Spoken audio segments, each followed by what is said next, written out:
माधव सबनीस काकांनी त्यांची जादू दाखवली. आता यश सबनीस काय करत आहेत ते आपण बघूया. कुठला पदार्थ आहे? आपण करतोय मटण लोणचं. अरे आमची धाव फक्त लिंबू, आंबा, कैरी, कारळ एवढंच आहे. मटण लोणचं? मटण लोणचं करतो. कुणी शिकवला हा पदार्थ तुला? हा आजीने शिकवला माझ्या. बर. कोल्हापुरात ही लोणच्याची तशी खासियत आहे. म्हणजे महाराजांच्या काळापासून, शाहू महाराजांच्या काळापासून जे शिकारी व्हायच्या त्यासाठी लोकांना शिकारीचा खूप छंद होता कोल्हापुरामध्ये पूर्वी. हो. त्यामुळे जे काय शिकार व्हायचे त्याचं मेन हे जे होतं ते लोणचं बनवायचे त्याचे. अच्छा. तेव्हापासून ते लोणच्याचं ते अस्तित्वात आलं म्हणजे लोणचं. म्हणजे पारंपरिक डिश आहे. पारंपरिक कोल्हापुरात. हो. ठीक आहे. साहित्य आपण बघूया. सांगा यशराव. हे सुकं खोबरं किसलेलं, बॉइल्ड मटण, बारीक चिरलेली कोथिंबीर, कोल्हापुरी कांदा लसूण चटणी, फ्राय केलेलं लसूण, फ्राय केलेली मिरची, फ्राय केलेलं आलं, लिंबू, मिरी, मेथी, मोहरी, हळद, बुक्का म्हणजे तिखट, लवंग, तीळ आणि मीठ. याच्यामध्ये मला एक साहित्यातला पदार्थ बघून करेक्ट वाटलं, ती म्हणजे ही मेथीचे दाणे. कारण लोणचं टिकण्यासाठी मेथीचे दाणे फार महत्वाचे. बरोबर. आणि त्याच्यातला जो कडवटपणा आहे ते त्याला जास्त वेळ टिकण्याची ताकद देतो. बरोबर. आणि ही डिश अशी आहे, एकदा आपण जर केली तर त्याला 3 महिने फ्रीजमध्ये ठेवलं तर काहीही होत नाही. 3 महिने हो, लई भारी आहे बघा लोणचं. चला कृती काय करूया पहिल्यांदा? पहिला आपण हे सुकं खोबरं फक्त भाजून घेऊया.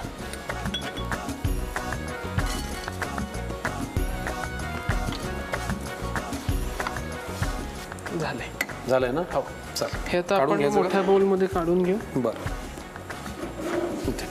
ह्याचा रंग आता लाल झाला भाजल्यानंतर. ह्याच गरम ह्याच्यात थोडी आपण तीळ भाजून घेऊया.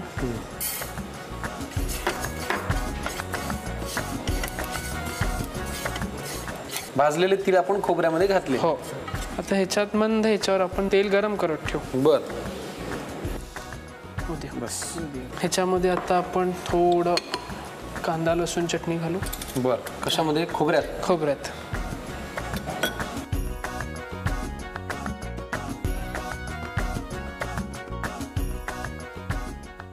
त्यानंतर तिखट बुक्का, तिखट पावडर, थोडीशी हळद, मीठ चवीनुसार,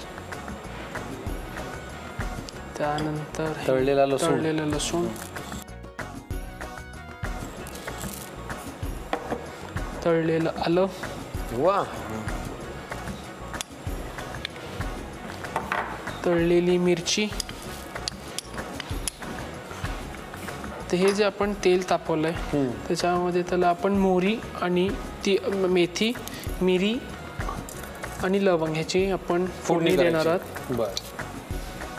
मेथी दाणे, 2-3 लवंग आणि 3-4 मिरी, काळी मिरी.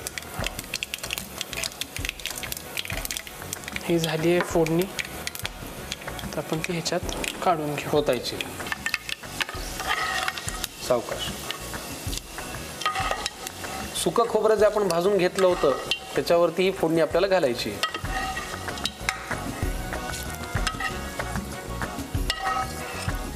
हे काय मिक्सरला बारीक करायचं का आता? काही नाही करायचं.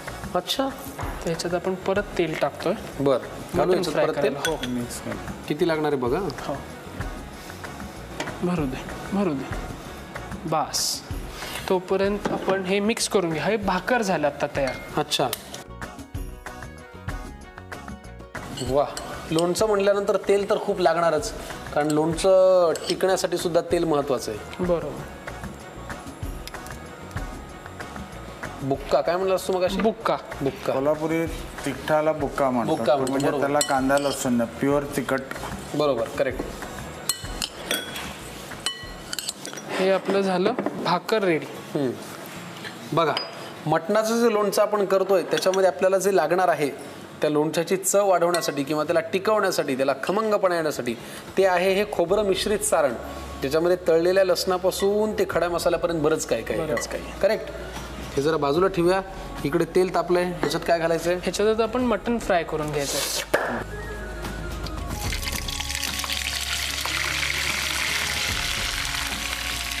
हे चांगलं फ्राय करून घ्यायचंय.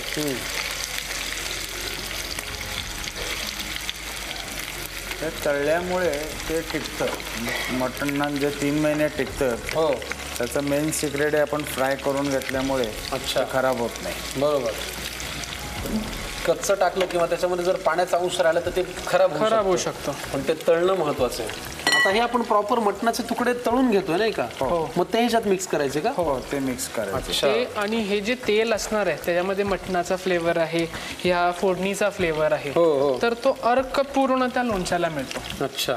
आणि तेल हे ॲज अ क्युरिंग एजंट काम करतं. बर. सो ह्याच्यामध्ये आता आपण बुक्का घालतोय परत. बरं. सॉरी, चटणी घालतोय. ही कांदा लसूण कांदा चटणी लसूण जी तुमची स्पेशालिटी आणि बुक्का, लाल तिखट पावडर, बुक्का. वा वा वा वा, लई झनाटेदार झालं बघा. हे आता त्याला व्यवस्थित मिक्स होतं, ते तिखट त्याला लागलं जातं, त्या तेलामध्ये फ्राय होतं ते. मस्तच झालंय. घाला. त्याला सगळं पुसून घ्यायचं. शिल्लक राहता कामा नये. शिल्लक राहता कामा नये. आणि मिक्स करायचं ना. 2 वेगळ्या कोरड्या चमच्यांनी करू. त्याच्यामध्ये लिंबू हा येतो, त्याला चव तिखट, थोडी खोबऱ्याची चव आणि लिंबाची चव अशी पाहिजे. बरं. तसं मी तुमच्या चवीनुसार भरपूर लिंबू घाला.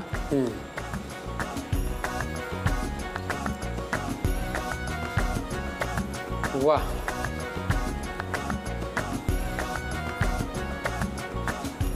त्याला जाते कोथिंबीर भरपूर घालू शकता. आणि आता काय मिक्स करून घ्यायचं. हो, फर्स्ट क्लास. सो हे तुम्ही गरमही खाऊ शकता आणि बरणीत भरून थोडे दिवसही खाऊ शकता. हे लोक सकाळी न्याहारी म्हणून, ब्रेकफास्ट म्हणून हे खूप खातात कोल्हापुरात. मटणाचं लोणचं. अप्रतिम. यश सबनीस याने आज आपल्यासाठी अप्रतिम असं मटणाचं लोणचं केलेलं आहे. तुम्ही लिहून घ्या साहित्य आणि कृती. आता आपण मटणाचं लोणचं तयार करण्याची कृती पाहूया. प्रथम कढईत 2 वाटी किसलेलं सुकं खोबरं भाजून घ्यावं. त्याच कढईत 2 मोठे चमचे पांढरे तीळ भाजून घ्यावे. त्यात 3 चमचे कांदा लसूण मसाला, 3 चमचे लाल तिखट पावडर, पाव चमचा हळद आणि चवीनुसार मीठ घालावं. त्यात 2 तळलेल्या लसूण पाकळ्या, 1 चमचा तळलेलं आलं, 2 चमचे तळलेली मिरची एकत्र मिसळून घ्यावं. त्याच कढईत तेल गरम करून राई, 1 चमचा मेथी दाणे, 2-3 लवंग आणि 3 ते 4 काळी मिरी टाकून फोडणी करावी. ही फोडणी सुक्या खोबऱ्याच्या मिश्रणावर ओतून सगळं एकत्र मिसळून घ्यावं. त्याच कढईत तेल घालून उकडलेल्या मटणाचे तुकडे तळून घ्यावेत. त्यात 2 चमचे कांदा लसूण मसाला, 2 चमचे लाल तिखट पावडर घालून परतून घ्यावं. मटण चांगलं तळल्यावर सुक्या खोबऱ्याच्या सारणात टाकावं. त्यावर 1 लिंबूचा रस व चिरलेली कोथिंबीर घालावी आणि सगळं एकत्र मिसळून घ्यावं. मटणाचं लोणचं तयार आहे.